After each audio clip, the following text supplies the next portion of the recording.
ਅੱਲਾਹ ਤਾਲਾ ਦੀ ਜ਼ਾਤ ਨੇ ਕੁਰਾਨ ਪਾਕ ਦੇ ਵਿੱਚ ਔਰਤ ਨੂੰ ਬਹੁਤ ਜ਼ਿਆਦਾ ਇੱਜ਼ਤ ਦਿੱਤੀ ਹੈ। ਨਿਕਾਹ ਦਾ ਵੇਲਾ ਇੱਕ ਐਸਾ ਵੇਲਾ ਹੁੰਦਾ ਕਿ ਜਿਸ ਟਾਈਮ ਦੇ ਉੱਤੇ ਜਿੰਨੀ ਵੀ ਪੱਥਰ ਦਿਲ ਔਰਤ ਹੋਵੇ, ਸਖਤ ਹੋਵੇ, ਅਸਾਬ ਦੀ ਮਜ਼ਬੂਤ ਹੋਵੇ, ਉਹਦੀਆਂ ਅੱਖਾਂ 'ਚੋਂ ਇੱਕ ਵਾਰੀ ਪਾਣੀ ਜ਼ਰੂਰ ਆ ਜਾਂਦਾ ਹੈ।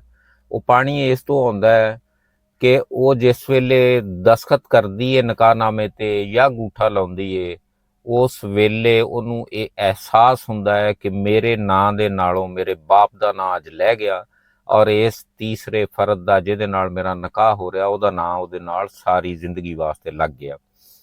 ਜਿੰਨੀਆਂ ਖੁਸ਼ੀਆਂ ਉਹਦੇ ਬਾਪ ਨੇ ਉਹਨੂੰ ਦਿੱਤੀਆਂ ਨੇ, ਕਿਆ ਅਗਲਾ ਬੰਦਾ ਵੀ ਉਨੀਆਂ ਖੁਸ਼ੀਆਂ ਉਹਨੂੰ ਦੇਗਾ? ਇਸ ਚੀਜ਼ ਨੂੰ ਸੋਚਦਿਆਂ ਹੋਇਆਂ ਔਰਤ ਦੀਆਂ ਅੱਖਾਂ ਦੇ ਵਿੱਚੋਂ ਪਾਣੀ ਆ ਜਾਂਦਾ ਹੈ। ਅੱਲਾਹ ਤਾਲਾ ਦੀ ਜ਼ਾਤ ਸਾਰਿਆਂ ਦੀਆਂ ਧੀਆਂ ਨੂੰ ਖੁਸ਼ ਰੱਖੇ, ਅਗਲੇ ਘਰਾਂ ਦੇ ਵਿੱਚ ਬਖਤ ਲਾਵੇ, ਹੱਸਦੀਆਂ ਵਸਦੀਆਂ ਰਹਿਣ। ਅੱਲਾਹ ਤੁਹਾਨੂੰ ਸਾਰਿਆਂ ਨੂੰ ਇਹ ਤੌਫੀਕ ਦੇਵੇ ਕਿ ਤੁਸੀਂ ਆਉਣ ਵਾਲੀ ਨੂੰਹ ਨੂੰ ਉਹਨਾਂ ਦੇ ਘਰ ਦਾ ਦਰਜਾ ਦਿਓ। ਅਗਰ ਇਹ ਮੇਰੀਆਂ ਗੱਲਾਂ ਚੰਗੀਆਂ ਲੱਗੀਆਂ ਹੋਣ ਤਾਂ ਇਹਨਾਂ ਨੂੰ ਸ਼ੇਅਰ ਕਰ ਦਿਆ ਜੇ।